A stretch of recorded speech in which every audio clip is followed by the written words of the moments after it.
జమీందారుల లెక్క. ఎవరు ఆ జమీందారులు? కొందరు ఎమ్మెల్యేల తీరుపైన ముఖ్యమంత్రి రేవంత్ రెడ్డి అసంతృప్తి అట. కొంతమంది కాంగ్రెస్ ఎమ్మెల్యేలు జమీందారుల లెక్క వ్యవహరిస్తున్నారట, సొంత పార్టీ ఎమ్మెల్యేలు.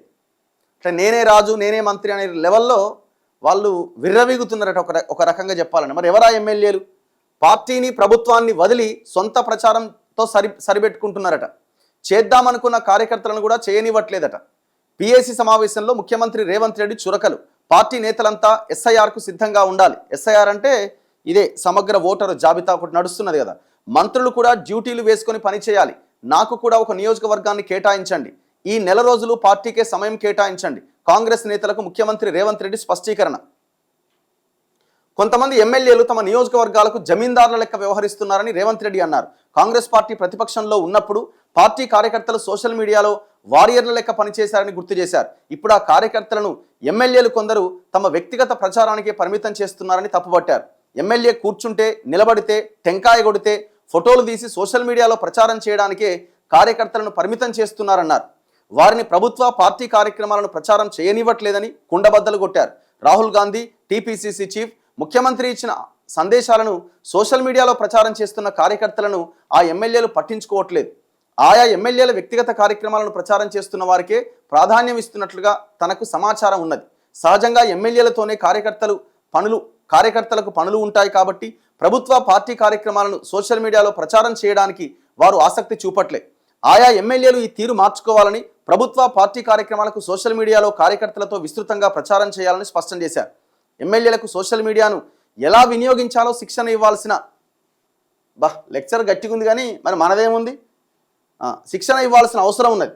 గాంధీ భవన్లో శుక్రవారం జరిగిన టీపీసీసీ రాజకీయ వ్యవహారాలు సలహాల కమిటీ ఉమ్మడి సమావేశంలో పార్టీ సోషల్ మీడియా ఎన్నికల ముందు పనిచేసినట్టుగా అధికారంలోకి వచ్చాక పనిచేయట్లేదంటూ పలువురు సభ్యులు కంప్లైంట్ చేయగా ముఖ్యమంత్రి స్పందిస్తూ ఎమ్మెల్యేలకు చురకలు అంటించారట.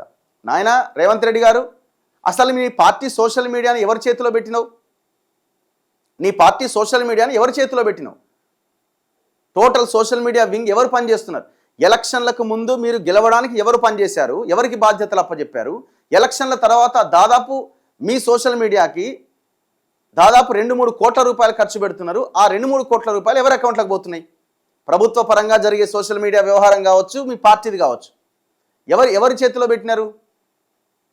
బిఫోర్ ఎలక్షన్స్ ఎవరి చేతిలో పెట్టిరు? అప్పుడు ఎందుకు బాగుంది, ఇప్పుడు ఎందుకు బాగాలేదు? దాన్ని ఒకసారి ఏమన్నా కంపేర్ చేసుకొని చూసిరా? ఆత్మ పరిశీలన చేసుకున్నారా? బిఫోర్ ఎలక్షన్ ఏమో డబ్బులు లేకుండా, డబ్బులు అవసరం లేకుండా ప్యాషన్తో పార్టీ గెలవాలి అని పనిచేసిన వాళ్ళ చేతిలో ఆనాడు సోషల్ మీడియా ఉండే. ఎలక్షన్స్ అయిపోయిన తర్వాత పైసల కోసం వచ్చిన చేతిలో, వేరే పార్టీల నుంచి వచ్చిన వాళ్ళ చేతిలో నీ సోషల్ మీడియాని పెట్టినావు. అందుకని నీ పార్టీకి పరిస్థితి. కనీసం సోషల్ మీడియాలో అవతలోడు మాట్లాడుతుంటే డిఫెన్స్ గేమ్ కూడా ఆడేటువంటి స్థాయి కూడా లేదు. మీరు అంత దారుణంగా ఉన్నారు. అండ్ రెండోది, మీరు ఇంతసేపు చెప్పారు కదా జమీందారుల లెక్క వ్యవహరిస్తున్నారు, మన పార్టీకి పని చేస్తలేరు, ఎమ్మెల్యేలు పని చేసుకుంటున్నారు. మరి మీరు చేసే పని ఏంది? మీరు మీ పార్టీ కోసం పనిచేస్తున్నారా, లేకపోతే తెలుగుదేశం పార్టీ కోసమో బీజేపీ మోదీ కోసమో పనిచేస్తున్నట్టుందా? ఆడ తెలుగుదేశం పార్టీ మహానాడు పెడితే మొన్న ఎన్టీఆర్ విగ్రహావిష్కరణ సమయంలో కాంగ్రెస్ పేరుతో మహానాడు పెట్టినావు నువ్వు, గంతే. ఇప్పుడు అది కాంగ్రెస్ మహానాడే కదా. కాంగ్రెస్ మహానాడు కాంగ్రెస్ పార్టీ పెట్టిన ప్రభుత్వ కార్యక్రమం అనుకోండి, విగ్రహావిష్కరణ.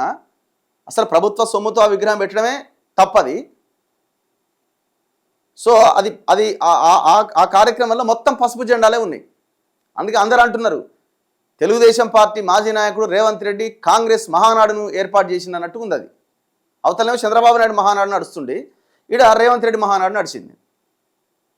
మరి ఇదేంది లెక్క? మరి ఏ పార్టీకి ప్రచారం చేసినట్టు మీరు? మీ లెక్కనే ఇప్పుడు మీకే పార్టీ గురించి పట్టనప్పుడు ఎమ్మెల్యేలకు ఏం పడుతుంది? ముఖ్యమంత్రి గాలికి వదిలేసిండు, ఆయనే వేరే పార్టీల ఐడియాలజీతో పనిచేస్తుండు, కాంగ్రెస్ ఐడియాలజీ ఏడుంది అని ఎమ్మెల్యేలు భావించి నీకు దూరం జరుగుతున్నారు. వాళ్ళు కూడా మనకెందుకు వచ్చిన లొల్లి, మన పని మనం చేసుకుందాం, నెక్స్ట్ ఎలక్షన్లో నేను ఎట్లా గెలవాలి. ఇప్పుడు మీరు అదే లైన్తో ఉన్నారు కదా. అయితే కాంగ్రెస్ నుంచి ముఖ్యమంత్రి కావాలని ప్రయత్నం. ఒకవేళ ఇది కాలేదనుకో, ఒక 30 మందిని వేసుకొని ఆ బీజేపీసో ఏదో ఇంకో దాంతో వెళ్ళిపోతే అయిపోయా అనే ఆలోచనతోనే మీరున్నప్పుడు ఎమ్మెల్యే కూడా అదే ఆలోచిస్తాడు కదా. ఎమ్మెల్యే కూడా ఏమనుకుంటాడు, అయితే ఇలా టికెట్ వస్తే వచ్చింది, లేకపోతే వేరే పార్టీలోకి పోతా. నాకు నేను బలం పెంచుకోవాలనే ఆలోచనలో ఎమ్మెల్యే ఉన్నాడు. సింపుల్, మీ ఫార్ములా ఆయన ఫాలో అవుతుండు, తప్పే ఉంది. నాయకుడికే ఆలోచన లేనప్పుడు కింద ఉన్న ఎమ్మెల్యేకి ఏం ఆలోచన వస్తుంది? ఇదే ఆలోచన వస్తుంది.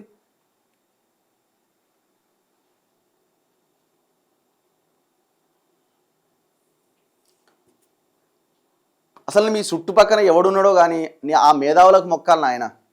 మనం మీకు ఎవరైనా కనీసం చెప్తున్నారా, చెప్పట్లేదా? లేదు ఇక నేను ఇది ఇట్లనే కొనసాగుతుంది, నా నా నా మాట ఒక ఐఏఎస్ ఇంటలేడు, నా మాట మంత్రులు ఇంటలేరు, ఎవడు వినే పరిస్థితి లేదు, ఇక గిట్లనే ముందుకు నడిపిస్తా, లాస్ట్ 6 నెలల ముందో 3 నెలల ముందో లేకపోతే రిజల్ట్స్ వచ్చిన తర్వాతనో ఏదో ఒక జలకిస్తా, ఏదో ఒక రకంగా ముఖ్యమంత్రి కావడానికి ప్రయత్నం చేస్తా అనే ఆలోచనలో ఉండి మీరు ఈ పని చేస్తున్నారో అర్థం కావట్లేదు. కానీ సో ఏదేమైనా పార్టీని అయితే ఖతం చేస్తున్నారు మీరు. ఇగో కార్యకర్త హ్యాపీగా లేడు. ఎందుకు హ్యాపీగా ఉంటాడు? ఒక్క కార్యకర్త మీ దగ్గరికి వస్తే పనులు అవుతున్నాయా? ఒక్క నాయకుడు మీ దగ్గరికి వస్తే పనులు అవుతున్నాయా? ఇవాళ కాంగ్రెస్ గవర్నమెంట్లో ఎవరి పనులు అవుతున్నాయి అంటే తెలుగుదేశం పార్టీ నాయకుల పనులు అవుతున్నాయి, మాజీ తెలుగుదేశం పార్టీ నాయకులవి, బీజేపీ నాయకుల పనులు అవుతున్నాయి, బీజేపీ కేంద్ర మంత్రులు, బీజేపీ ఎంపీలు ఒకరిద్దరు, బీజేపీ ఎమ్మెల్యేలు వాళ్ళు చెప్తే టక్ టక్ టక్ మన అయిపోతున్నాయి. బీఆర్ఎస్ వల్ల పనులు అవుతున్నాయి, ఎందుకంటే వాళ్ళ దగ్గర పైసలు ఉన్నాయి కదా, గత 10 ఏళ్ళకి సంపాదించినాయి. అసలైన కాంగ్రెస్ కార్యకర్త పనులు మాత్రం అసలు అయితలేవు. అసలు ఎవరికి ఏం చేసినారు మీరు చెప్పండి? పాపం 30 కార్పొరేషన్లు ఇంకా పెండింగ్లో ఉన్నాయి, 2.5 సంవత్సరాలు అయిపోయింది, భర్తీ చేసినవా? ఇంకా మినిస్టర్కి సంబంధించిన పదవులు పెండింగ్లో ఉన్నాయి, జిల్లాలకు సంబంధించిన పదవులు పెండింగ్లోనే ఉన్నాయి, నామినేటెడ్ పోస్టులు ఇంకా చాలా ఇవ్వచ్చు, అవి కూడా ఇవ్వలేదు. కార్యకర్త హ్యాపీగా ఎట్లుంటాడు? ఆ కార్యకర్తలను కనీసం పట్టించుకుంటే కదా హ్యాపీగా ఉండడానికి. పార్టీ కోసం 10 ఏళ్లు కష్టపడి నష్టపోయిన అనేక మంది కార్యకర్తలు అంత హ్యాపీగా లేరంటూ ఎంపీ రేణుకా చౌదరి, మంత్రి శ్రీధర్ బాబు, ప్రభుత్వ సలహాదారు వి హనుమంతరావు, ఖనిజాభివృద్ధి సంస్థ చైర్మన్ ఈరవత్రి అనిల్ తదితరులు అభిప్రాయపడ్డారు. నష్టపోయిన కార్యకర్తలను ఆదుకోవాలని, త్వరితగతిన నామినేటెడ్ పోస్టులు భర్తీ చేయాలని రేవంత్ రెడ్డిని కోరారు.